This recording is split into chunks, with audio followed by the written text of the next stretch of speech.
Supreme court में एक case की सुनवाई के दौरान कांग्रेस के वरिष्ठ नेता अभिषेक मनु सिंघवी की भयंकर क्लास लगी।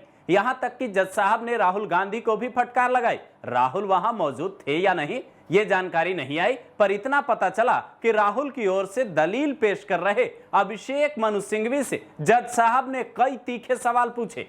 जस्टिस दीपांकर दत्ता और जस्टिस एजी मसीह की खंडपीठ ने राहुल की टिप्पणी पर असहमति जताई। अभिषेक मनु सिंघवी ने अपनी दलील पेश करते हुए ये कहा कि अगर वो प्रेस में छपी हुई बातें नहीं कर सकते तो वो विपक्ष के नेता नहीं हो सकते, जिस पे जस्टिस दत्ता ने यह कहा कि आपको जो कुछ भी कहना है संसद में क्यों नहीं कहते, आपको सोशल मीडिया पोस्ट में ऐसा क्यों कहना पड़ता है। डॉक्टर सिंघवी बताइए आप जरा कि आपको कैसे पता चला कि 2000 वर्ग किलोमीटर भारतीय क्षेत्र पर चीनियों ने कब्जा कर लिया है? क्या आप वहां थे? क्या आपके पास कोई विश्वसनीय सामग्री है? आप बिना किसी सबूत के ये बयान क्यों दे रहे हैं? अगर आप एक सच्चे भारतीय होते तो आप ये सब नहीं कहते। जज साहब के इस टिप्पणी के बाद अभिषेक मनु सिंघवी जो दलील पेश करते हैं वो और हैरान करने वाला है। अभिषेक मनु सिंघवी कहते हैं यह भी संभव है कि एक सच्चा भारतीय कहे कि हमारे 20 भारतीय सैनिकों को पीटा गया और मार डाला गया।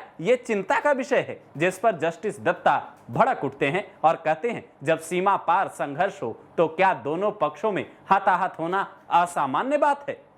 अभिषेक मनु सिंघवी फिर से अपनी दलील दोहराते हैं। कहते हैं राहुल गांधी केवल उचित जानकारी देने और सूचना के दमन पर चिंता जताने की बात कर रहे थे, जिस पर जस्टिस दत्ता अभिषेक मनु सिंघवी से पूछते हैं कि सवाल उठाने के लिए एक उचित मंच मौजूद है, फिर इसका क्या मतलब है?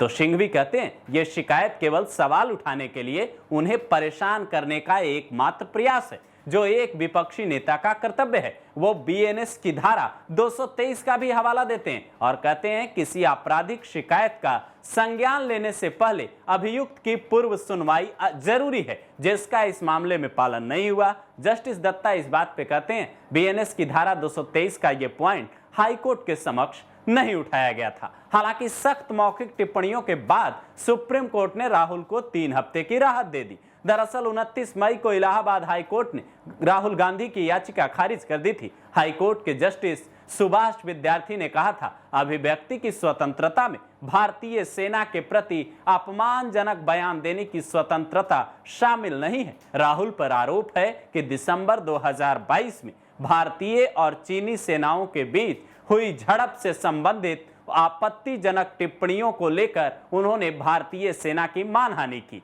ये आरोप लगाया गया राहुल गांधी की ओर से बार बार कि चीनी सेना अरुणाचल प्रदेश में हमारे सैनिकों की पिटाई कर रही है और भारतीय प्रेस इस संबंध में कोई सवाल नहीं पूछेगा। अब राहुल गांधी पर क्या एक्शन होगा यह अगली सुनवाई के बाद पता चलेगा और यह तय करना अदालत का काम है। लेकिन राहुल गांधी जिस हिसाब से सदन से सड़क तक बॉर्डर के मुद्दे पे अपनी राय रख रहे हैं, जिस तरीके का सवाल उठा रहे हैं और कह रहे हैं कि चीनी सैनिकों ने हमारे सैनिकों के साथ ऐसा किया वैसा किया, उस पर सुप्रीम कोर्ट ने अब कड़ी फटकार लगाई है। शायद राहुल को अब समझ आ जाए कि इस तरीके की बात नहीं करनी चाहिए। आप इस पूरे मसले पर क्या कहेंगे? अपनी राय जरूर दें, क्योंकि मामला देश और सेना से जुड़ा है।